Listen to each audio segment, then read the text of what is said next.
It's the end of the day with Ray. Hello, my friends. Well, folks, if you look on that gigantic, sharp, interactive board, you see a collage of pictures. You got the AI expert. I'm talking about textile printing. Enough with the textile printing nonsense. I'll discuss that.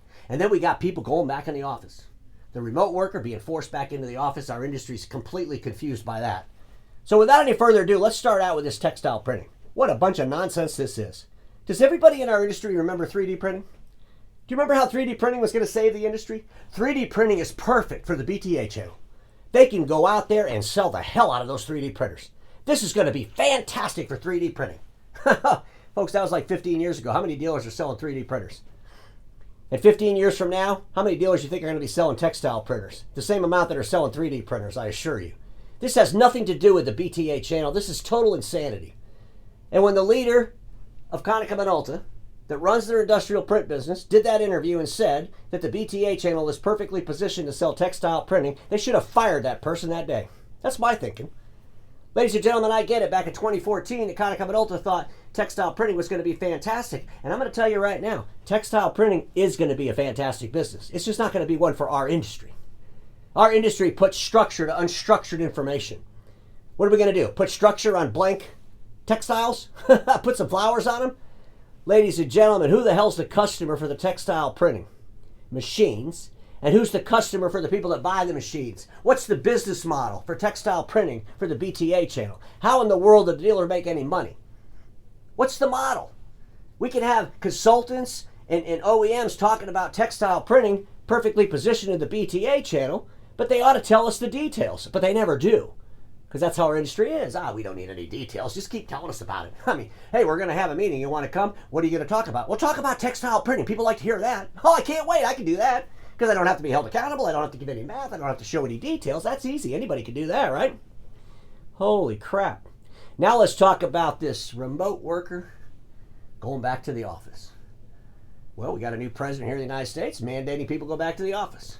We got tech leaders all over the world mandating that people go back to the office. Do you all think they're doing that to help the print industry? What do you think? I mean, these tech leaders, they're going to buy a bunch of stock in printing companies, force everybody back in the office. They're all going to print a whole lot of stuff, and then they're all going to get richer? Is that what this is all about? Because I think that's what you all think. You think when people go back to the office, the print volumes are going to go up. It's absurdity. The processes that these workers use, well, when they were at home, are not going to change. And the processes that companies have been developing since COVID started were processes to eliminate print and scan. That's the reality. We want to keep information behind glass as long as we possibly can. We don't want to have to print and scan stuff. And there's a lot of processes, there's a lot of software, there's a lot of capabilities that allow people to do that.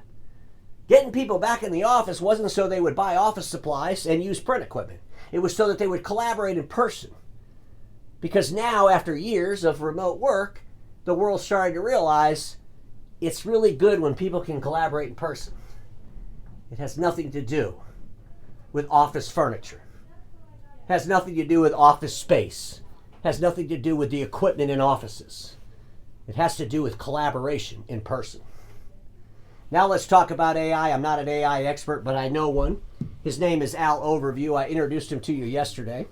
I asked Al Overview, by the way, Al Overview works at Google. I said, Al, AI experts not qualified. He gives me this whole thing. Let me read some of this to you.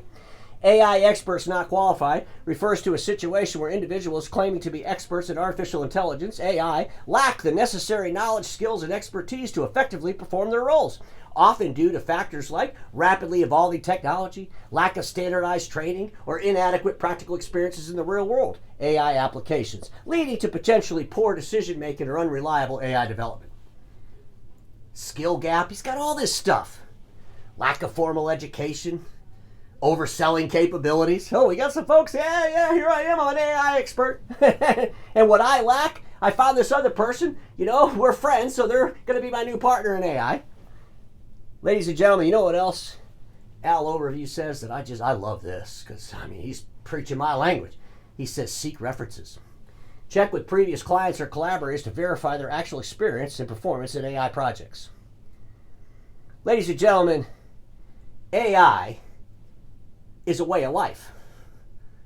And it's quickly going to take over the technology world. And we're going to live in this world with AI all around us. And when I listen to our industry talk about AI, you know what I think? I think of back in the 90s when Google was first invented. There was a BTA meeting.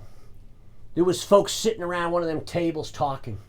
And somebody said, "Did you see that Google search engine?" And someone else said, "Oh yeah, that's pretty cool." And then someone at the table said, "Well, we could do that. I mean, why don't we build a search engine? I mean, we don't need Google. We could build our own search engine. We could build one better than Google." I mean, when I say that stuff to you, don't you think this is what we're doing with AI? And of course, the BTA channel never built a better Google machine. They just benefited by the technology that Google brings to the world. They benefit by technology that all these major billion-dollar software companies bring to the world. It has nothing to do with the BTA channel, with the dealers. And I wish our industry would start figuring out how to use technology that's around them, as opposed to trying to reinvent technology that they don't really have the skill sets or the abilities to ever invent. It's quite silly. And when you have folks out there pretending they're AI experts, talking holistically to you about AI continuously and continuously and continuously without any kind of, how's it going to benefit you? It's kind of nutty, isn't it? Ladies and gentlemen, I saw this on a post, and someone was referring to a meeting and how there was more AI experts at the meeting, and he was kind of saying the same thing I'm saying right now, but, where's all the substance? How are you going to benefit from it? And then at the end of his article, he shows this picture with all these logos on it. He says this: at hour 1.27 in the keynote, Jensen talks about the planned reseller channel. This should be us. We can move faster than these big consultants. So I'm thinking, okay. So there was a speaker on AI, probably a professional, a real professional, talking about AI to the audience, talking about how there'll be a channel that'll go out there and help SMBs with AI, and I believe there will. And then he goes on to say that the BTA dealers can do it better than Accenture, better than SAP, better than ServiceNow, better than Siemens. And I say that is the biggest bunch of nonsense I've ever heard in my life. Ladies and gentlemen, there's going to be a place for sophisticated dealers to go into the marketplace and sell services around AI, I assure you. But the companies that are going to do that are going to have really high-skilled people there that get paid a whole lot of money.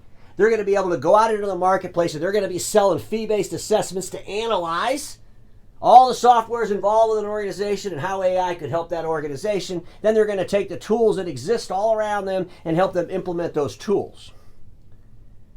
But here's the reality. Thinking that this is something that the BTA channel is going to do easily is insane. Because we're faster. You know why the BTA channel's faster at things? Because they don't do any due diligence, so that speeds it up. Don't worry about studying. Just get out there and talk about it. Oh, well, we don't have to sell assessments. If we don't sell assessments, we could do really shitty work because they didn't pay for it. Ladies and gentlemen, I think about our industry getting involved with AI and consultations of end users. And I asked myself a question: how are they going to do it when they struggle so much with MPS? It took like 15 years for them to understand MPS. And that was about a printer, its supplies, and its service. Seriously. We've got more DCA tool technologies coming to the marketplace right now at the end of print's life. And we're experts on that, but we don't even use the data that these DCA tools provide for the most part. We have more data as an industry than most industries, but we don't use it.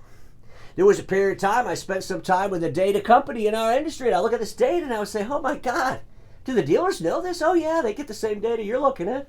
Well, my God, why aren't they fixing this? Well, they just don't. That's a fact.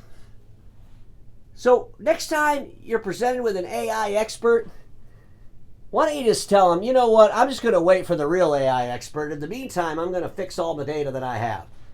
I'm going to clean up my data. I'm going to make sure all my processes are right and in order. I'm going to bring in some really good human capital that understands data, that understands AI, that works for me. I'm not going to pay attention to a bunch of folks out in the industry that aren't selling print anymore, that all of a sudden now are AI experts. Maybe these folks at one time were selling 3D printing. Maybe the folks that were selling textile printing, when that falls on its face, will come into the marketplace as the new AI experts. Who knows? But geez. Ladies and gentlemen, some things to think about, because we all know this: status quo is the killer of all that'll be invented. Don't get stuck there, and I'll see you all tomorrow.